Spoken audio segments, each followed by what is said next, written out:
Сәлеметсіздер ме, құрметті көрермендер? Менің каналыма қош келдіңіздер. Бүгін мен сіздерге тәтті бұрыштың ішіне фарш салып пісіратын өте жеңіл әмбе тез жасалатын тағам көрсетемін. Ошым мен 300 грамм фарш алдым. Мынандай кішілеу 8 қызыл бұрыш, тәтті бұрыш, 8 көк тәтті бұрыш алдым. Қазір мыналардың түбін алмадым, сіздерге көрсетем. Бір морковь, бір пияз, бір пиязды қазір подливына бетіне томатпен бірге қосып қуырып, мына тәтті бұрышымыз піскен кезде мантоварке пісірем қазір. Сол кезде бетіне құйып көрсетемін. Соң кішкене қара бұрыш, тұз саламыз қазір фаршқа. Оны артынан көрсетем. Енді мен мына тәтті бұрышты осылай түбін былай кесіп тастадым да, кішкене пышақпен шет-шетін ойып алдым. Тәтті бұрышымыз жарылып кетпесін деп. Мына осылай ішін тазалап алдым. Дәндерінен. Осылай тазалап алдым. Кей адамдар күріш қосып та жасап жатады. Енді әркім қандай тағам қосады, әркім өзі қалауына байланысты. Мен күріш қоспаймын, құр фаршпен, морковьпен, пиязбен жасаймын. Мінекей өсіп тазалап аламыз.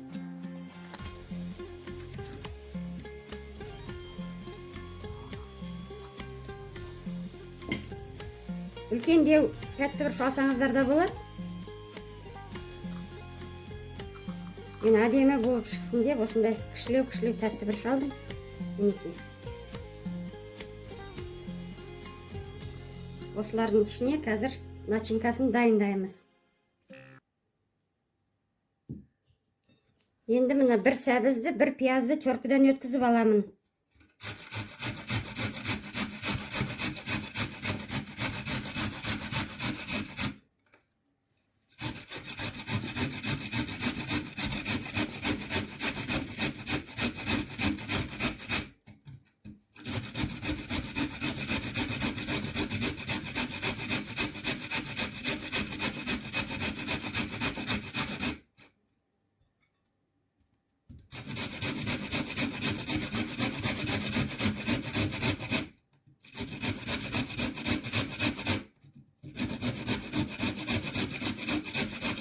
Құрметті көрермендер, менің каналыма тіркеліп жатқандарыңыз үшін көп рахмет айтамын сіздерге.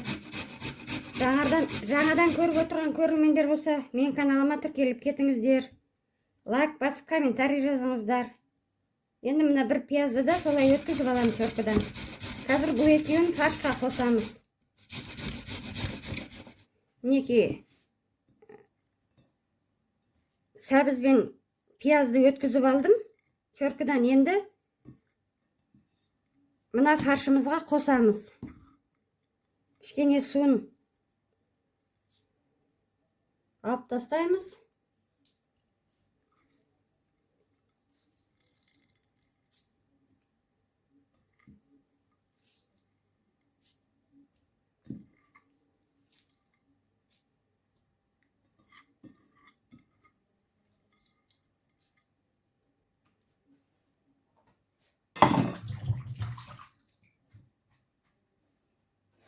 Енді бір жарты қасықтай қара бұрыш саламын. Чай қасықпен бір қасықтай тұз саламын. Жақсылап араластырып аламыз.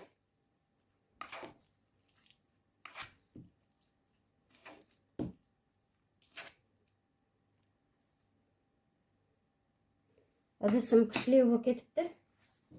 Мына ыдысқа аударып алайын. Ыдыс кішілеу болып кетіпті. Мінекей фаршымызды әбден араластырып аламыз.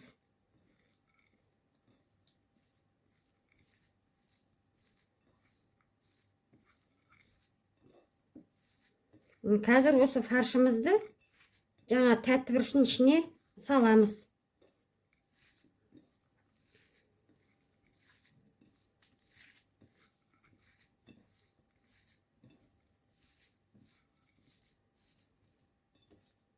Мінекей, осылай араластырып алды. Енді кішкене тұзы сіңіп 1-2 минут тұрсын.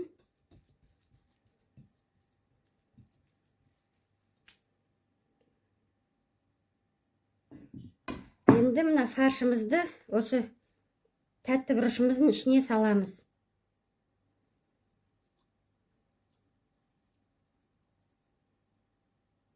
Қатты толтырмаймыз. Осылай толмаған болсын, қазір ол пысқан кезде көлемі үлкейеді. Мына алдын ала мантаварканың табақтарын майлап қойған, соған саламыз.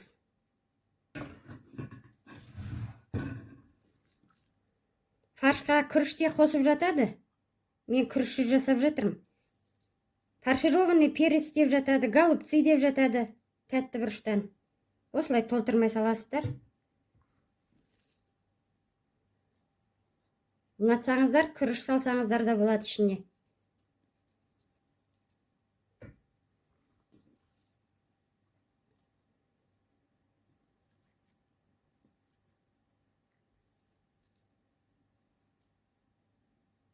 Осылай толтырмай салам.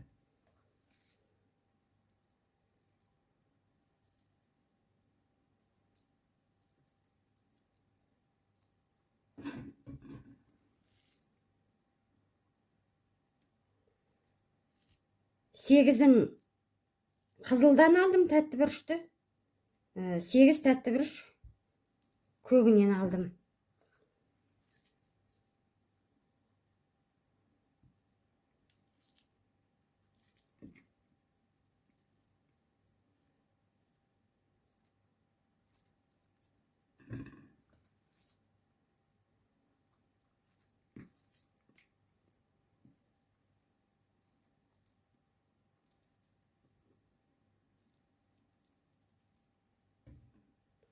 Тура осылай мыналарды солай толтырып шығамыз ішіне фаршты. Мінекей, фаршымызды салып қойдық. Енді қазір су құйып қойдық. Су қайнаған соң бір 20-25 минутқа пісіріп аламыз.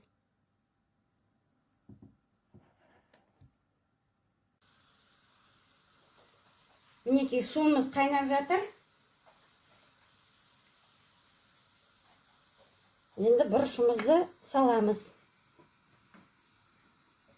Бір 20-25 минутқа пісіріп аламыз.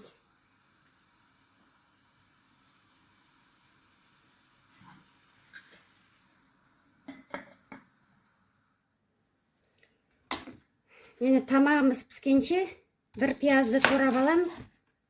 Бетіне соус қып құямыз. Осылай жіңішкелеу.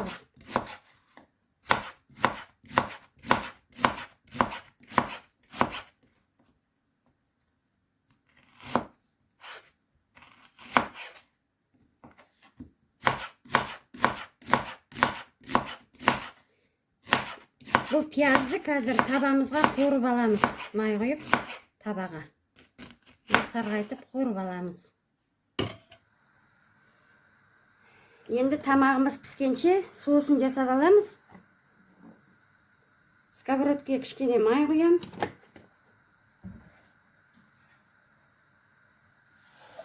Пиязды салам. Пиязды қуырамыз астын жағып.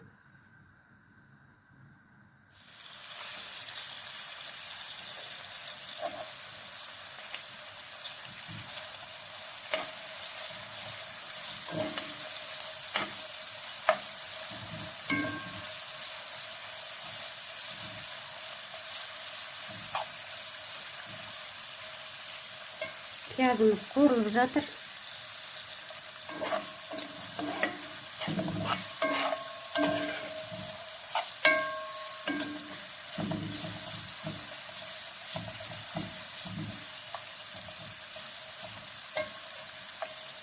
Кішкене томат саламыз. Осылай.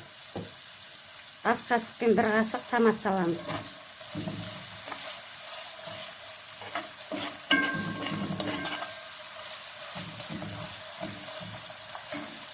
Кішкене қызыл бұрыш қосамыз.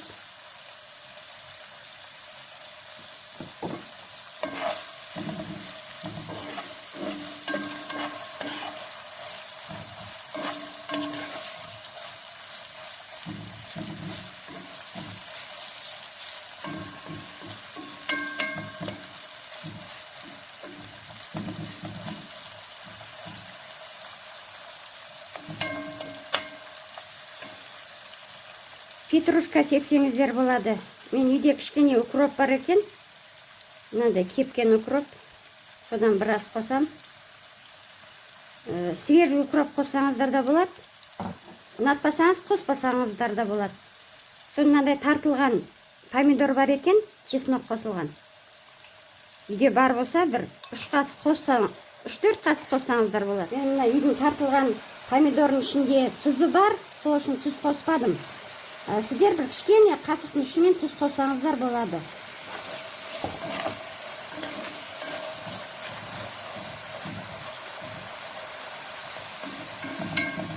Мінекей болды, соусымыз дайын болды.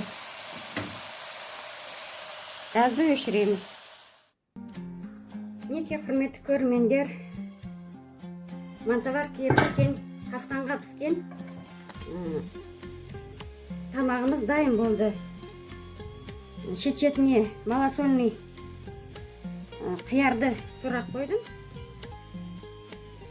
Енді тамағымызды тарелкаға салайық.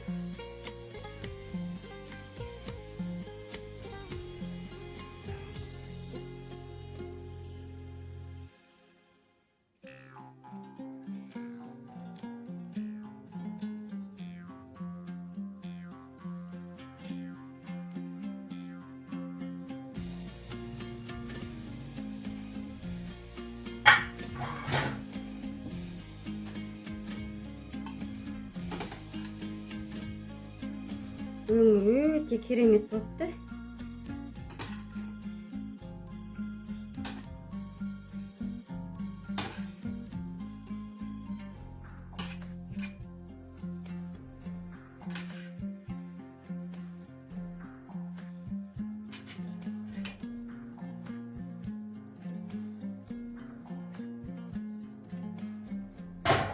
Енді бетіне соусымызды құяйық.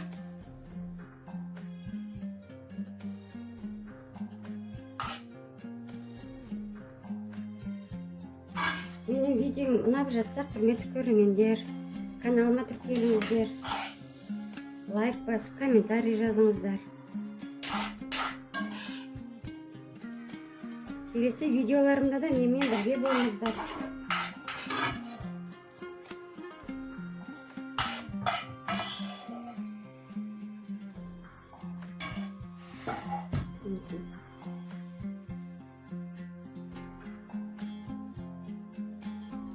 Құрметті көрермендер,